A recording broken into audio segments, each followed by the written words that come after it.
morning student, welcome to the Next IAS YouTube channel. In today's DNA, we will discuss 5 articles. 4 articles are related to the prelims and 5th article is related to the main section. First article will be on the privilege motion, second article will be on the NJAC, third article is on the Pradhan Mantri Matritva Vandan Yojana, and fourth article is on the religious freedom report released by the United States government agencies, right? And the fifth article is related to the 75th year of the India-China relation. We will discuss about the various aspects of the India-China relation. Now let us move to the first article that is related to the privilege motion. And privilege motion is in news because of the various reasons. You might be aware of this Kunal Kamra issue, right? When he made some indirect jibe on one of the leaders of the Maharashtra, and there are some other news. For example, Congress moved privilege motion against the minister for the false statement on Manrega, right? So there are various aspects of it. Since prelims is hardly 58 days away, the board might also be having a good eye on the newspaper. So nitty-gritty of such news becomes quite important. And you know the background of all the news, Kunal Kamra fiasco. So what we are concerned is about the privilege motion and what is it all about. The privilege motion is basically a formal request to the presiding officer of the house, right? So if you talk about the parliament consists of the two things, right? One is the Lok Sabha, second is the Raj Sabha, right? Lok Sabha is basically presided by whom? It is the speaker of the Lok Sabha, right? And Raj Sabha is presided by whom? It is the chairman of the Raj Sabha, who is generally vice president of India by virtue of this post that we call ex officio post. So who brings in the respective presiding officer, right? So it is their prerogative. They look for the privilege if there is a breach of the privilege. Only based on the judgment of the the presiding officer, these privilege motion are brought. Now the privilege motion can be categorized into two sub-part. One is the collective privilege, right? And second is the individual privilege. What is collective privilege? Collective privilege is enjoyed by a member of the parliament or even for the state legislators or legislators as a entity, right? Being a member of the parliament, there are certain privileges attached with that. For example, they have the freedom to speak anything under Article 105, right?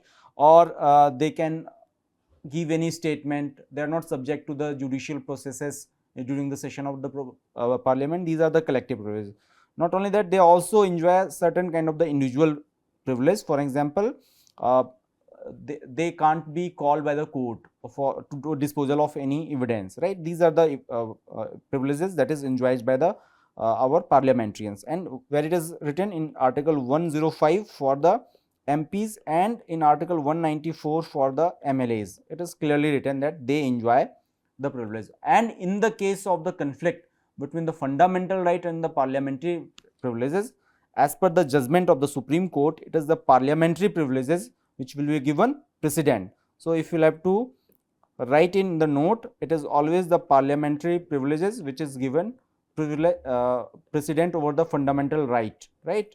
So यहाँ पे इनको added advantages है, just to give you a context, right? Now what is the process of passing of privilege motion or privilege?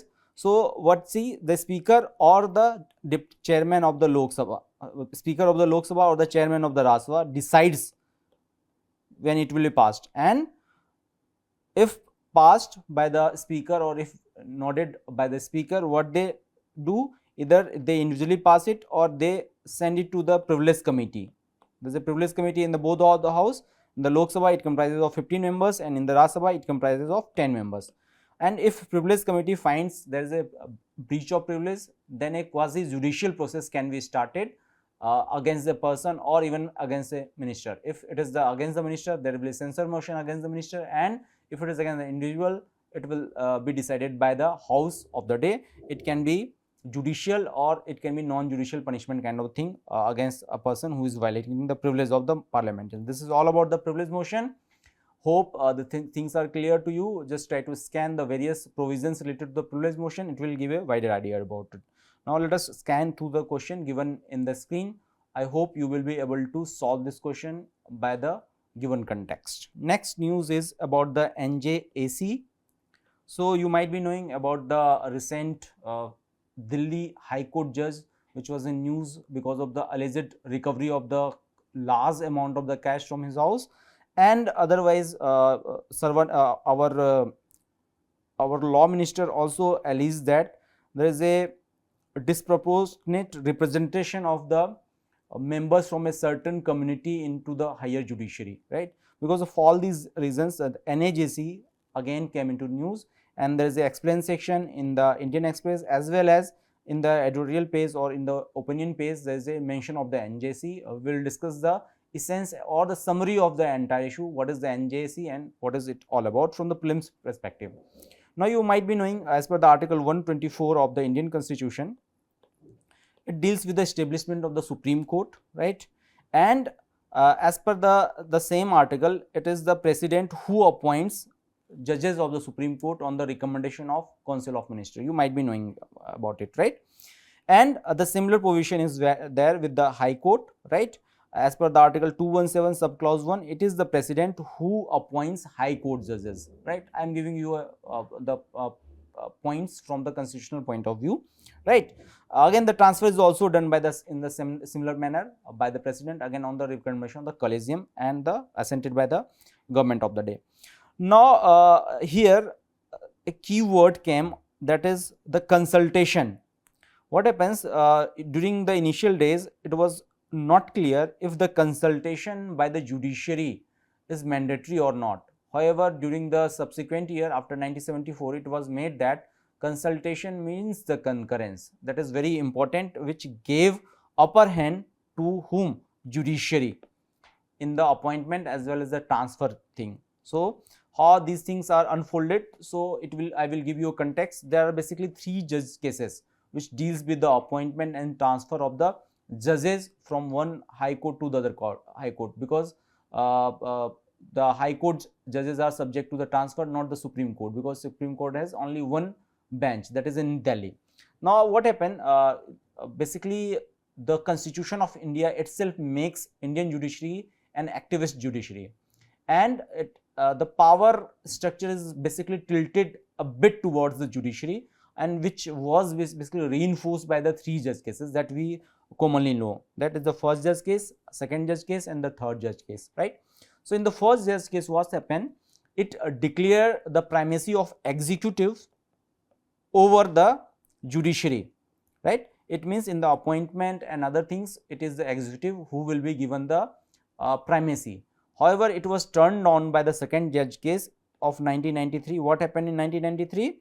It led to the overturn of the first judge case, and in this case, it was decided that it will collegium who will decides upon the transfer as well as the posting of the judges. That is known as the famous second judge case. Now, the precedent is given to whom? Judiciary, and judiciary will consist of what? A collegium. In the third case, third judge case, what happened? The collegium was expanded, and third judge case was related to what? 1998, in which the collegium was extended to become a 5-member body. Finally, the case was settled in 2014 when NJAC was introduced, comprising 6 members. However, it was struck down by the Honorable Supreme Court. Why? Because as per the interpretation of the Supreme Court, it violates the basic structure of the Constitution, which gives precedent to the whom? Judiciary over the appointment and transfers, right. This is all about a context of it. So, you might be aware about the 99th constitutional amendment, which introduced NJAC, right. And it was one of the rare condition when there was a political consensus overall India on the appointment and transfer of the judges. However, in the 4th judge case, it was turned on, and it was considered what? Ultra virus of the Constitution, because it violated the basic structure doctrine, and again that is the main bone of the condition. Now, what is the objection raised by the Honorable Supreme Court in this 4th judge case? It is all about the composition of the NJAC, which become the point of contention. What was the composition? So, as per the NJAC Act 2014, the NJAC consisted of what? Chief Justice of India, 2 senior most judges, right, law minister, that is the union law minister, and two eminent person. Now let us try to understand how it is quite different. What happened in the third judge case, all the members used to come from the judiciary itself, right?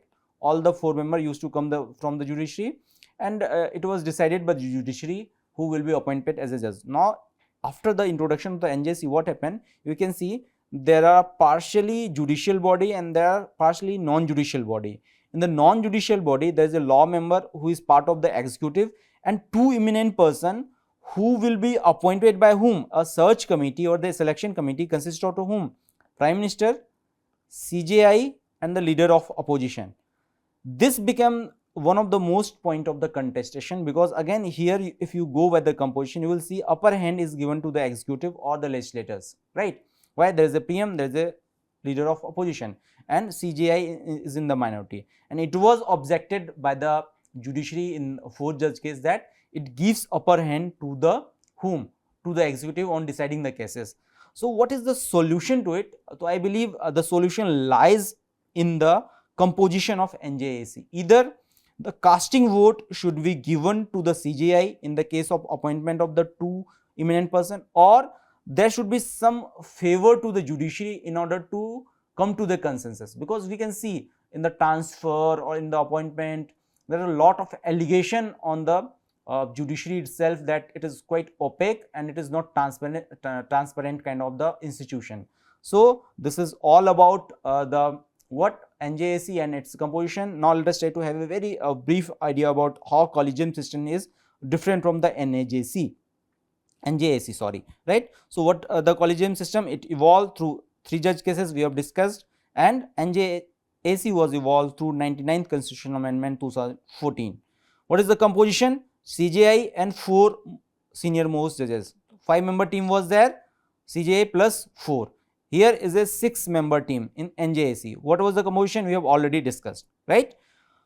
So why it was criticized? Because of the lack of transparency. Here it aimed for the transparency, however there was a balance of power shifted towards whom? It is the executive.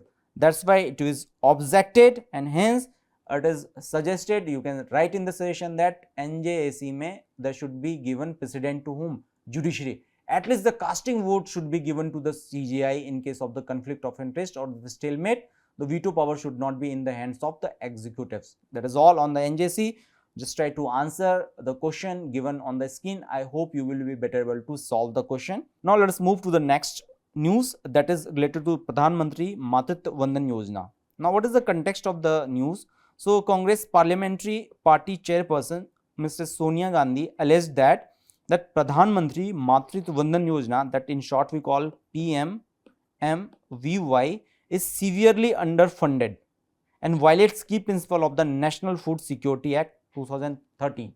That's why again I am saying prelims is quite nearby, and most of the members of the UPSC might be reading these newspaper from very detailed, right? So that's why it becomes quite important for the prelims purposes, and it is related to the government schemes and the social justice of the UPSC syllabus. Now just more about the news which is given in the newspaper. It says that from the 2022 to 2023, about 60% of the pregnant women used to receive the at least one installment of the Pradhan Mantri Matritva Vandan Yojana, which came down to the meager 12%, right? So it is a matter of the concern. If the pregnant and lactating women from the informal sector are not getting the desirable installment, it will ultimately lead to the what? Health impact on the woman as well as the child, and that's why it is quite a matter of the concern. However, Minister of Women and Child Development ensured that it is the 48% of the 53.40 lakhs enrolled beneficiary who were paid. Again, these are a matter of the debate. You can write in all this data in the mains, which is again not much interest for the UPSC prelims. Now let us see the various constitutional provision which protects the women of India. So there are two parts, that is fundamental right and DPSP. Now let us try to focus on the fundamental right part. So Article 14, Article 15 subclause 1, Article 15 and Article 16 provides certain kind of protection which provides women equal opportunity at par with the men. For example, Article 14 says there will be equality before the law for women. Women and men should be treated at par with. Second is the Article 15, which says that there should be no discrimination based on the sex, right? Also, the state need to make special provision in favor of the women and the children. It is mentioned in Article 15. Now, Article 16 says that there shall be equality of the opportunity for all the citizens, including the women, right? These are the few articles related to the constitution which provides equal status to the women. Now, what is DPSP says? DPSP under Article 39A, under Article 39D and Article 42 guide the state to ensure women's equal right to livelihood, equal pay for equal work, just and human working condition, including the maternity relief. And under this thing only, this Pradhan Mantri Matritva Vandan Yojana is working. So, I believe the constitutional provision related to the protection of the women's or empowerment of women is clear to you. Now, what government is doing under Article 42 in order to protect our women? So, they introduced Mission Shakti, which got two components. First was the Sambal and second was the Samarthya, which basically aimed at strengthening intervention for the women's safety, security and empowerment, and to realize the government's commitment for women-led development as mentioned in Article 40 and various articles of the Constitution of India. Now, let us try to understand the more about the Mission Shakti. When it was launched in 2021 by the recommendation of the 15th Finance Commission. Now, tell me, what is the Finance Commission? Is it a constitutional body or not? And if its a recommendation are binding on the government or not? Tell me in the comment section. Now, who is the nodal ministry for Mission Shakti? It is the Ministry of Women and Child Development. What is the objective of Mission Shakti? To strengthen the intervention for the safety, security, and empowerment. We have already discussed, and under which only there are two schemes, Sambal and the Samarthya. Sambal mein very important is the Beti Bachao, Beti Padhao and Nari Adalat, right? And the Samarthya, it is the Pradhan Mantri Vandan Yojana, which is of the interest, for which we are discussing this news article. Rest of the things are like Ujjwala, Swadarghar, Working Women for Hostel, National Creche schemes. These are also part of what? Samarth Yojana under the Mission Shakti, right? Now, let us try to understand the Pradhan Mantri Matritva Vandan Yojana. It was basically launched in 2017 by whom? None other than Ministry of Women and Child Development, with the objective of maternity entitlement after childbirth for pregnant women in the informal sector. It's very important, it is for the informal sector only. Hence, formal sector employees are not under the Pradhan Mantri Matritva Vandan Yojana, right? Tell me in the comment box what is there for the employees from the formal sector, right? It also promotes positive behavioral changes, and beneficiary receives 5,000 after the birth of first child in two installments, that is of the 3,000 and 2,000. And second entitlement is available if the second child is girl, just in order to promote the women's, right, और the female sex ratio better करने के लिए ये सब किया हुआ, but the beneficiary should be linked with the Aadhaar number. These are the conditions attached or latched with the whom? Pradhan Mantri Matritva Vandan Yojana, right? And the key objective is just to improve the health and nutrition of mother as well as the child, or to compensate any loss of the wage in case of the pregnancy. Also, it will promote the employment of the women in the informal sector. Because of the pregnancy, there are tendency in certain private institution to fire the women. So, it will help them to remain in the financial cycle. Also, it is implemented according to the provision of the section 4 of the National Food Security Act and NFSA 2013. This is all about the Pradhan Mantri Matritva Vandan Yojana. We have already discussed the various installment and component. So, hope it is clear to you. Not, let us try to solve the answer which is visible in the screen. Hope you will be able to solve the question.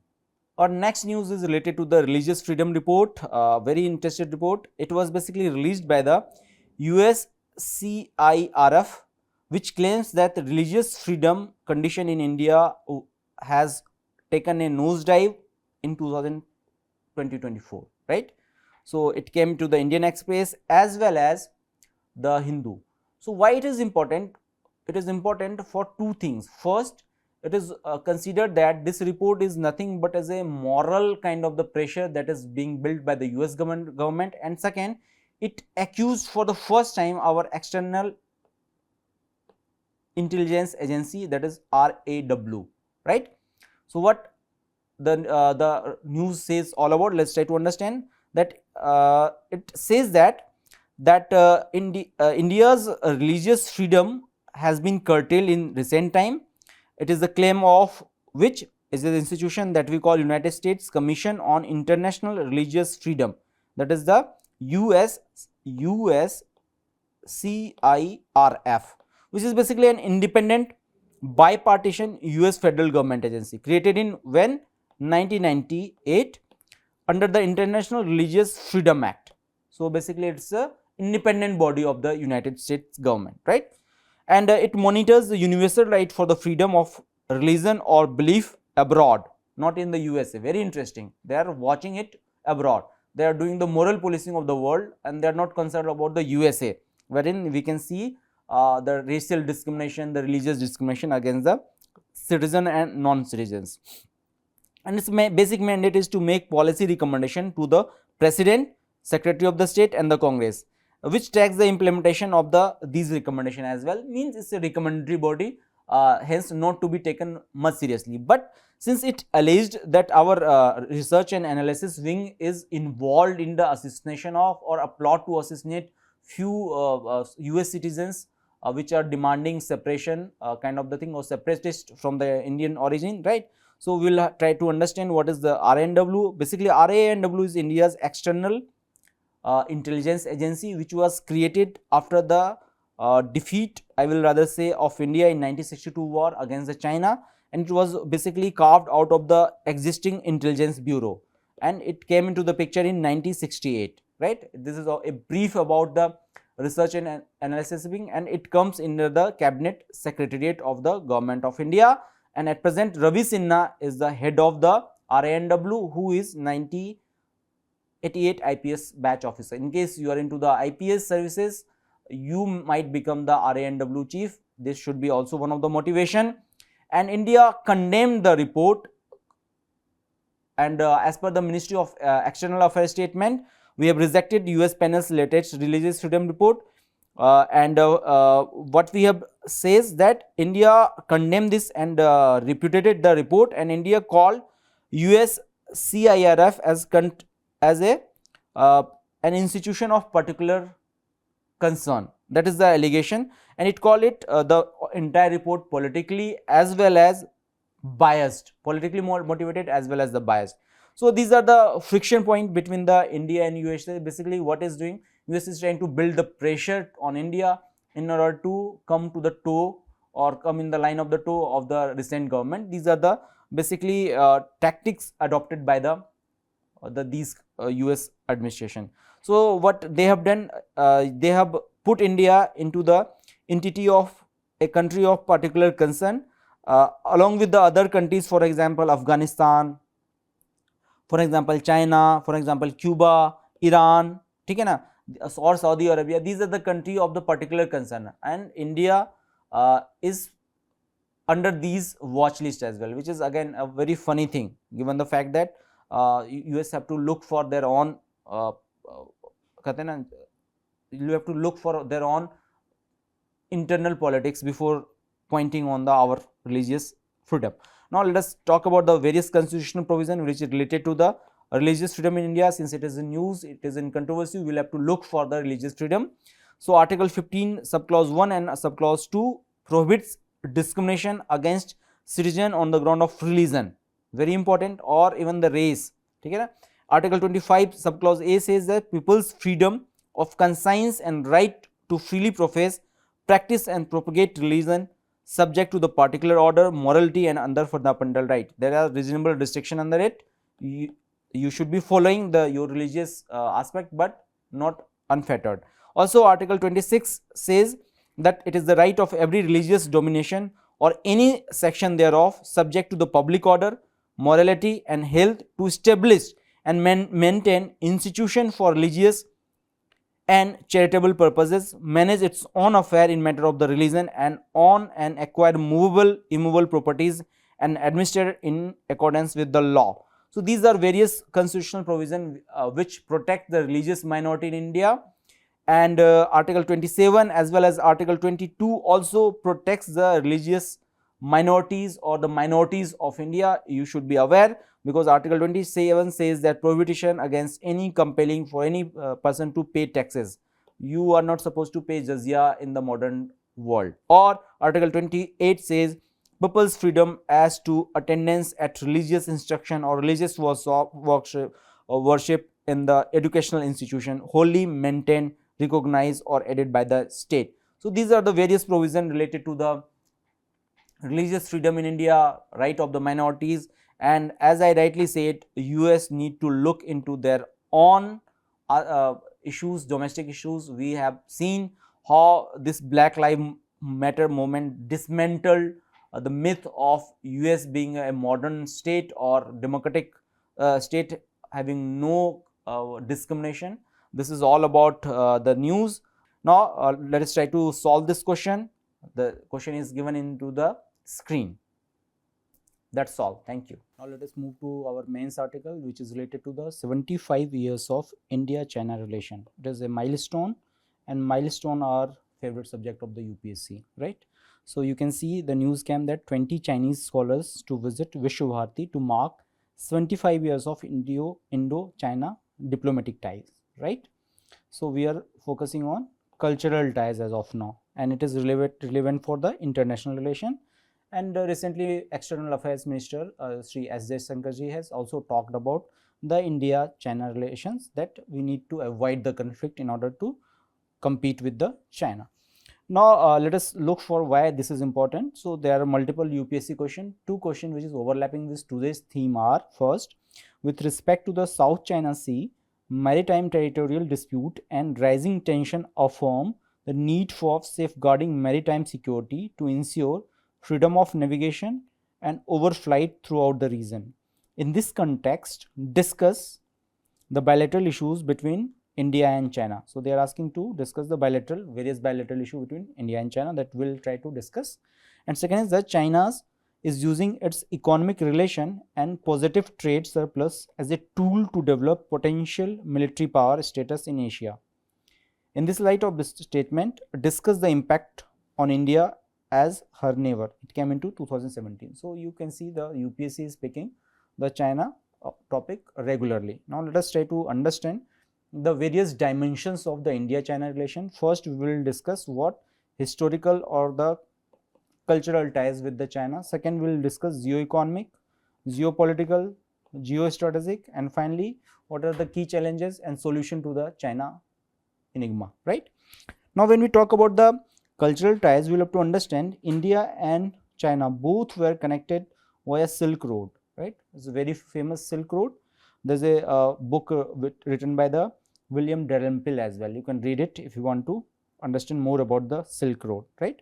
And it was a common connectivity between India and the China for the trade, obviously. Trade was one thing. Second was the Buddhism. We have common link. For example, Indian monk like Bodhidharma and Chinese monk like Zhuangzhang played pivotal role in transmitting Buddhist teachings, scriptures and practices in China. Not only that, there are travelers like we know the famous traveler from the Harsha's region, Huan Singh, visited India, and there are multiple such kind of the traveler that visited India from different timeline, right? Also, there was artistic exchange between India and China during Tang dynasty, right? Tang dynasty, we have seen the terracotta displayed by the or received by the Modi ji during its visit. So, these are the basically relation between the India and China that is quite strong and quite old. Now, it is changing fast. Also, there is a philosophical exchange between India and China. For example, the teachings of Confucius and Taoism in China have parallel with the Hinduism and Jainism in India. So, there are multiple common threads that ties India and China culturally. That is the culture aspect which is very strong between the India and China. However, in modern time, what happened? Things change quite fast. What happened? in April 1950, India became first non-socialist bloc country to establish diplomatic relation with the People's Republic of China, or that we call PRC, right? And that's why we are reading this news, because it marked the 75 year of the this tie only, right?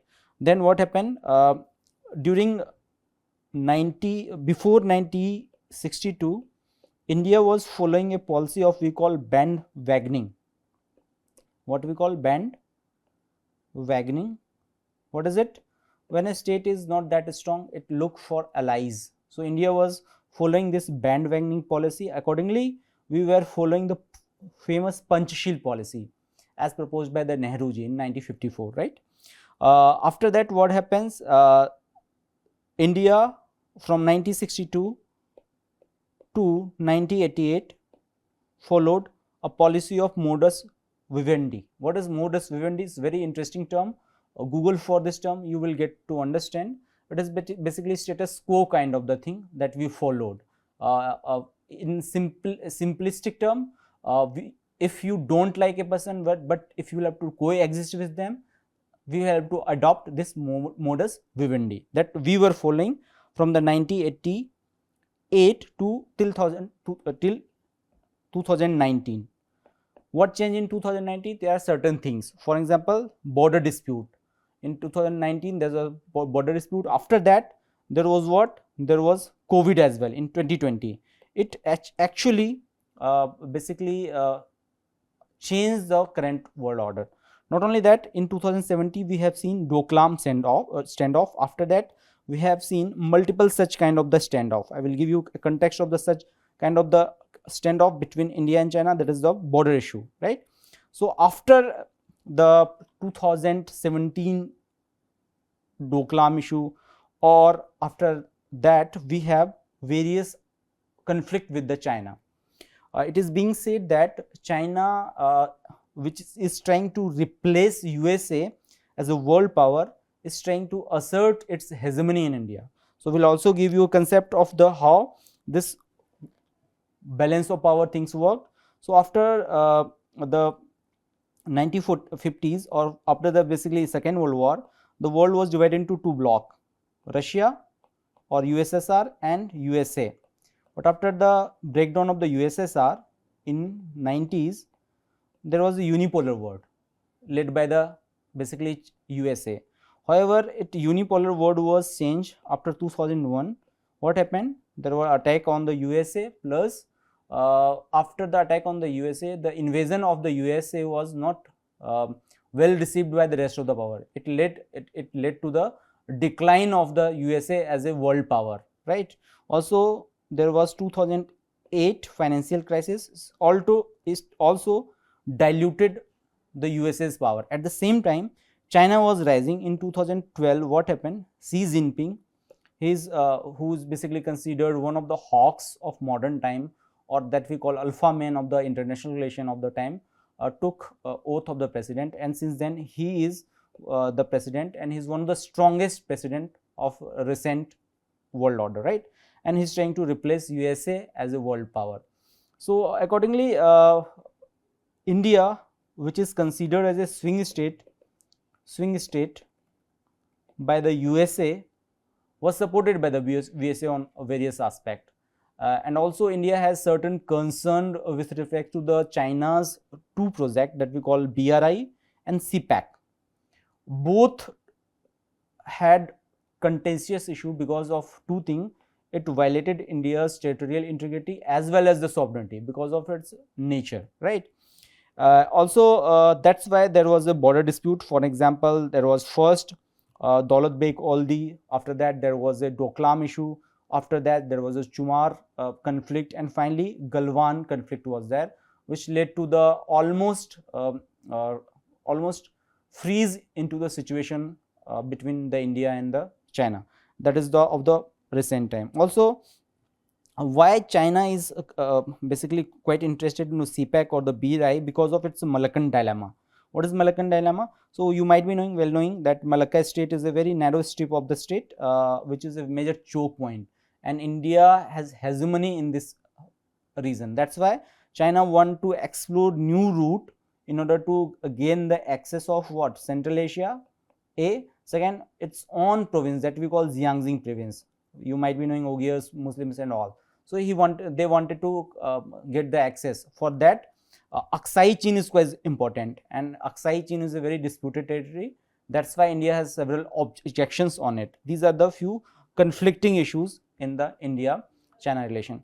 And the most of the important is of border dispute. When we talk about the border dispute, the India-China relation or the border can be largely divided into three sectors. First, we call the eastern sector or Arunachal Pradesh wala side. Then there is the middle sector. There is the Uttarakhand, Himachal Pradesh, and then is the western sector. That is related to the Ladakh, right? And there is a famous Chinese theory that we call Chinese palm and finger theory, in which China considered Tibet as its right hand palm and 5 territories, Arunachal, Sikkim, Bhutan, Nepal and Ladakh as its finger, and they claim that they need palm as well as the finger. At the same time, Arunachal is integral part of the India, Ladakh is integral part of India, Sikkim is integral part of the India. So there are multiple such kind of the dispute. Not only that, there is a dispute in the Aksai Chin area which was given as a gift to the basically Pakistan, to the China by the Pakistan, and in which we have the dispute that is of McDonald line as well as the Johnson line. What happens? You might be heard about the McMahon line, which is largely related to the eastern sector of the border with the China. At the same time, in the western sector, there are 2 lines. One is we call McDonald line, second is called Johnson line. So basically, if India and China both accept the Johnson line, the Aksai Chin will become the part of the India. But if India and China both are accepting McDonald line as a line of actual control, then we will have to recede part of the Aksai Chin and a few part of the POK to the China, if I say, right. That's why there is stalemate on it, and we are hoping there will be some consensus on it. Just I am giving you context to understand what are the various dispute between the India and the China. Largely it is the border dispute, and it is also related to the rise of hegemon China after the rise of the Xi Jinping in 2012, and China also considered itself as a middle kingdom. What they consider? They consider them as a middle kingdom. What is middle kingdom? So middle kingdom theory says that China is on the center of everything and the rest of the territories are vassal state of the China. So it is one of the dream of the China, that is obviously a dream only, right. We are not supposed to do anything with the Chinese dream, right. So these are the various issues that are born of contention between India and China. We have already discussed the border dispute. Now let us try to look for the geo-economic independence of the China with India. So you might be knowing the India's trade deficit surged to the tune of the 58.1 billion in last fiscal year, right, and we are having a trade deficit with the China, which is a matter of the concern. At the same time, India is China's favorite trade destination given India's large market size, right. A few products like API, active pharmaceutical ingredient, which makes India pharmacy, world pharmacy, is also one of the aspect of the trade relation with the China. Also there are multiple supply chain issues with the China. More or less we are dependent on the China on the various aspects, including the mobile phones. You might be listening this video in Chinese origin mobile phone as well, if I have to give you a context. Accordingly, we have also banned few Chinese app. You might be knowing the famous TikTok, right. So so what is the way forward with the relation with the China? What are the options before the India? So as I said, the India-China relation should not be seen in silos. We should be always seeing India-China relation in context of the USA. So there are love triangle between the USA, China and India. So I already said the USA sees India as a ideal swing state. At the same time, we call it our strategic autonomy, means we will work on our national interest. And parallelly, USA sees China as a rival and China also sees USA as a rival, right. So there is a conflict between the USA and China on the balance of the power aspect, and if India is tilting toward the USA, the balance of power will be shifted in Indo-Pacific which is considered one of the key point of the world towards the USA, and if India is tilting toward the China, then it will end the US hegemony. That's why the position of India becomes quite critical in this junction. Also, you might be aware of the trade war that started in 2008, and basically it culminated recently because both China and USA are tariffing them heavily, right? So this is basically a very good kind of the opportunity for India to exploit the situation as well. So what are the options before India? So we call it the hedging policy. What is hedging policy? So hedging policy calls for the 3-level approach in order to deal with the China. One is defense. We'll have to basically upend our defense expenditure. We'll have to buy modern arms and ammunition. We have already basically bought the France Rafale. We are in tune with acquiring new fighter jets, either Sukhoi or either the Su-57 or USA's F-35. We are in process of acquiring both the things. It can be other as well, but we are in process of. We are having howitzer.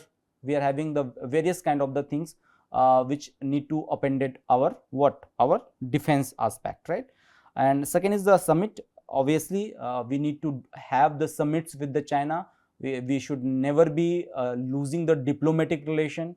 The backdoor diplomacy should work, and it is working well. We might be heard about the various levels talks which is going on, and most likely we will solve our border dispute which is there in the thing. Also, we need to work on the economy, right? After COVID and after Doklam and Galwan issue, we had decoupling with the China, which worked well in order to we tried to pressurize China a lot. However, decoupling might not be a good solution to it. That's why we need to resolve the conflict on the mutual agreement and the basis. So hedging is the first approach India should be adopting, and there are 3 dimensions of the hedging: defense, summit and economy. Also, we need to enhance our regional engagement. For example, we can look for our eastern neighbor. We can look for the East policy in more aggressive manner. We need to cater the South Korea, we need to cater Japan, we need to cater Australia, New Zealand. These are our neighbors or immediate neighbors which actually can help India to contain the China in this region. Second is the art of balancing, obviously, and for the art of balancing we will have to 2 type of the balancing: internal as well as the external balancing. What is internal balancing? Internal balancing means already explained, we need to expand our defense budget, we need to append our defense capabilities, and modernization of the armed forces is the solution to it. And second is very important, is the external balancing by doing the strategic alliance. For example, there are recent talk of India joining Squad, right? We are also a part of the Quad, right? Although it's not a strategic group per se officially, but you know the reality, right? And we should be doing the nexus with the like-minded country. I have already given the example. USA is in need of India, Japan is in need of India. Recently, New Zealand Prime Minister visited India. Australia is quite keen in joining hands with the India. So these are the countries that we can work upon, right? And we need to engage China at multilateral forums. For example, United Nations, World Trade Organizations, various environment summits, we need to engage. So basically, we have to do the art of balancing that we call monkey balancing in international. And finally, in case they are not basically receding anything, so we will have to look for the possible confrontation with the China as well, and we need to prepare accordingly. So these are the options before India. Not only that, India should explore new partners in European Union, right, Latin America, Africa. In all these countries, China has very good footprint, right? They have very strong footprint, and we need to replace China by capturing the opportunities in there. Also, if things are not working, cultural diplomacy, for example, visit of the Chinese scholar in the Shanti Niketan can be another tool, or popular implementation of the Vibrant Village program, border hearts etc. need to be worked upon, so that our own population should be engaging with the Chinese population in large, right. And finally, to conclude, I will quote our honorable foreign minister, that is Dr. S. Jaishankar. He said there are 3 M's for the Chinese problem. One is the mutual respect, second is the mutual sensitivity, and third is the mutual interest. It is basically a part of the Panchsheel, I will rather to say, right, in new clever, right, that is the basically essence of that, which both the nation have to adhere to avoid misconception and confrontation.